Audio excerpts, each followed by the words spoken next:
Welcome to अभ्यास school classes. सो हम शुरू करने जा रहे हैं बूस्टर सीरीज। तो बूस्टर सीरीज बेसिकली क्या होगी?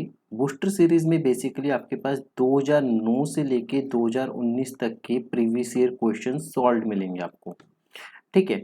और बेसिकली ये सारे प्रीवियस ईयर क्वेश्चंस होंगे। कौन कौन से चैप्टर्स हम कवर करेंगे? Double and triple integrals cover करेंगे, पावर सीरीज कवर करेंगे, फोरियर सीरीज कवर करेंगे। ये चैप्टर्स हम कवर करेंगे। अगर आपको इसकी पीडीएफ चाहिए तो आप मुझे मैसेज कर सकते हो व्हाट्सएप पे, तो मैं आपको इसकी पीडीएफ शेयर कर दूंगा। और ये बूस्टर सीरीज आपकी प्रिपरेशन में बहुत ज़्यादा हेल्पफुल होने वाली है, क्योंकि देखो, एक बार आपने पूरे 3-4 महीने या जितना भी टाइम आपने पढ़ना था पढ़ लिया। ठीक है, स्टडी वाला पार्ट कंप्लीट हो गया, आपने पढ़ लिया, एक बार कॉन्सेप्ट समझ लिए। सबसे इम्पोर्टेंट बात अब आती है कि आप उस चीज़ को अप्लाई कितना कर पा रहे हो, और अप्लाई भी कितना, कि रियल टाइम क्वेश्चंस पे कितना अप्लाई कर पा रहे हो। जो क्वेश्चंस आपसे पिछले साल पीयू ने पूछे हैं, क्या अगले साल भी आप इस टाइम पे बैठ के वो क्वेश्चन सॉल्व कर पा रहे हो? जो पिछले साल, उससे पिछले साल पूछा था, क्या आप अब बैठ के उस क्वेश्चन को सॉल्व कर पा रहे हो? तो ये क्वेश्चन, अगर इतनी प्रेपरेशन के साथ जितनी आपने कर रखी है, अगर उतनी प्रेपरेशन के साथ अगर आप सॉल्व कर पा रहे हो, तो आपकी प्रेपरेशन अच्छी है। जितनी आपने अभी तक प्रिपरेशन की हुई है, अगर उतनी तैयारी के साथ आप पिछले सालों के पेपर नहीं सॉल्व कर पा रहे, तो इसका मतलब आपकी तैयारी में कहीं ना कहीं कुछ कमी है। दूसरी चीज, बहुत सारे बच्चे ये बोलते हैं कि हम भूल जाते हैं, हमें याद था, हमने कर लिया, हम भूल जाते हैं। ठीक है, जिसको भूलना चाहिए उसे तो आप भूलते नहीं हो, पर क्वेश्चंस भूल जाते हो। तो बेसिकली अगर आप क्वेश्चंस को एक या दो बार करके जा रहे हो, प्रैक्टिस करके जा रहे हो, तो वो डेफिनेटली आप भूल जाओगे। सिर्फ आपको 70% या 60% याद रहेगा, 40% आप भूल जाओगे इस केस में। 3 to 4 टाइम्स लिख के जाओगे तब आपको 80 to 90% याद रहेगा एग्जैक्टली, कि हमने ये लिखना था। अगर आप 5 से 6 बार लिख के जाओगे तो गारंटीड है कि आपको 95% चीजें याद रहेंगी कि क्या क्या स्टेप्स फॉलो करने हैं। सो ये रूल होता है आपके पास कि अगर आप 3 से 4 बार लिखोगे हर चीज को, हर, अगर मान लो आपके पास ये इंटीग्रल आ गया 0 से 1 x square upon square root 1 - x², तो मान लेते हैं कि आपने एक बार कर लिया, 2 बार कर लिया, आपको समझ आ गया। समझ आने के बाद तो आपको याद ही करना है, और एक या दो बार में आपको समझ आ जाते हैं। समझ आने के बाद आपको ये चीजें याद ही रखनी है, और याद रखने का तरीका होगा अभ्यास, प्रैक्टिस। तो शुरू करते हैं हम अपनी बूस्टर सीरीज। सबसे पहले क्वेश्चन से, 2019 का क्वेश्चन है ये। ठीक है, 2019 में पीयू में क्वेश्चन आया था ये वाला। ये question basically double integral over a rectangle के ऊपर है। तो इसमें आपके पास एक रेक्टेंगल दिया हुआ है ए एक्स कोमा वाई। जो एक्स है वो 1 से 2 के बीच में लाई करते हैं, और जो वाई है वो 3 से 4 के बीच में लाई करते हैं। बी कहाँ पे लाई करते हैं? बी से 3 से 4 के बीच में। और एफ आपने डिफाइन किया, f of x comma y, ये कहाँ से कहाँ पे है? ये रेक्टेंगल से आर पे है। ये डिफाइंड कैसे है? F of x comma y, f of x comma y की वैल्यू होगी 1 - 1, अगर एक्स बिलोंग करे रैशनल से, अगर एक्स बिलोंग करे इरेशनल से। ठीक है। सो हमें ये शो करना है कि ये फंक्शन इंटीग्रेबल नहीं है। This function is not integrable. ये जो फंक्शन है ये इंटीग्रेबल नहीं है। जब भी आपके पास ऐसा क्वेश्चन आएगा, और ऐसे 3 से 4 क्वेश्चंस आपको इस सीरीज में देखने को मिलेंगे, तो सेम लाइंस के ऊपर होगा। सबसे पहले हम क्या करेंगे, ये जो इंटरवल है इसकी एक पार्टीशन बनाएंगे, फिर ये जो इंटरवल है इसकी एक पार्टीशन बनाएंगे, फिर हम पार्टीशन बनाएंगे पूरे के पूरे रेक्टेंगल की। तो पहला स्टेप आपके पास ये होगा।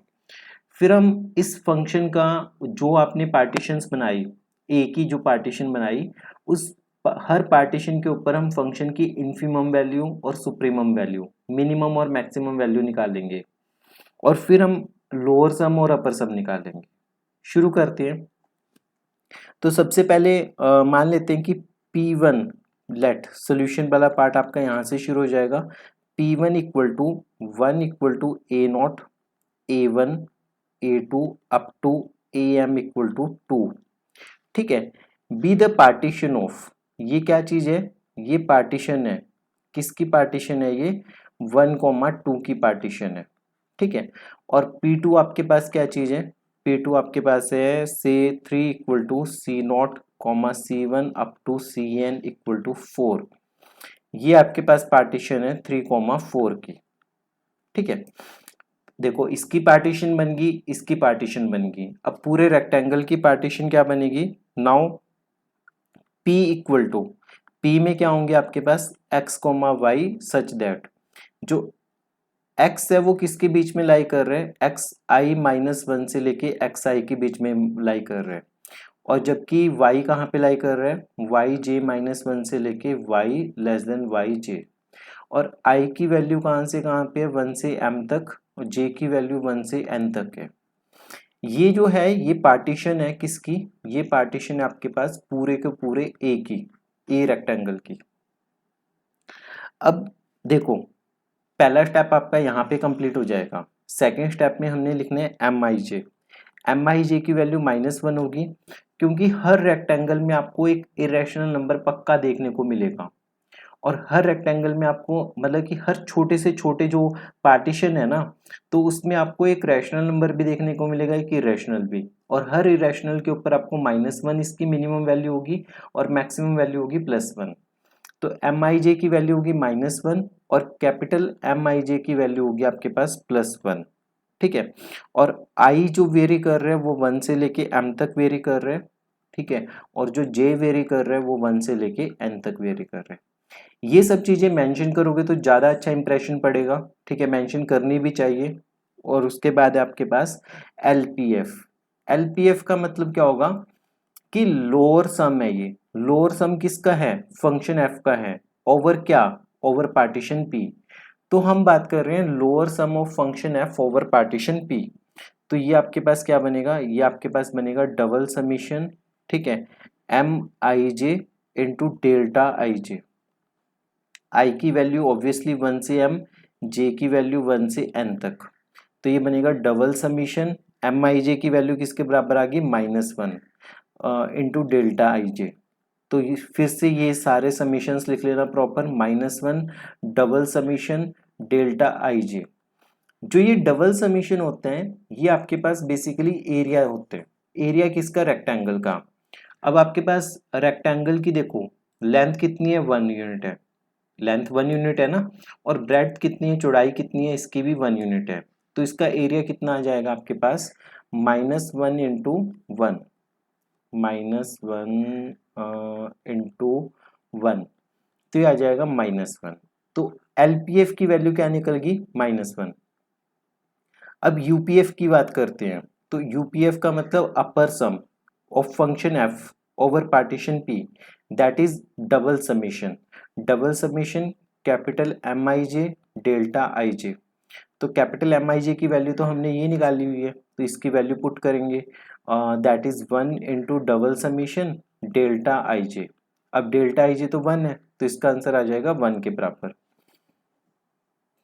क्योंकि नॉर्म मतलब कि लोअर सम और अपर सम बराबर नहीं है, तो इसका मतलब ये इंटीग्रेबल नहीं है, डबल इंटीग्रेबल नहीं है। तो लास्ट में हम ये लिखेंगे कि because limit norm of p approaching to 0 LPF is not equal to limit norm of p approaching to 0 UPF।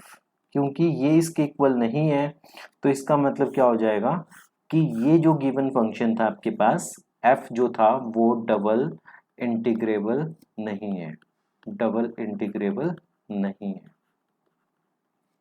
ठीक है, फिर से देखो ये क्वेश्चन है, हार्डली आप ये वीडियो बनाने में टाइम लग सकता है, वीडियो को सुनने में टाइम लग सकते हैं, पर आप जब 2-3 बार प्रैक्टिस करोगे इस क्वेश्चन को तो P1 partition, P2 partition, PA की पार्टीशन, स्टेप 1 कंप्लीट।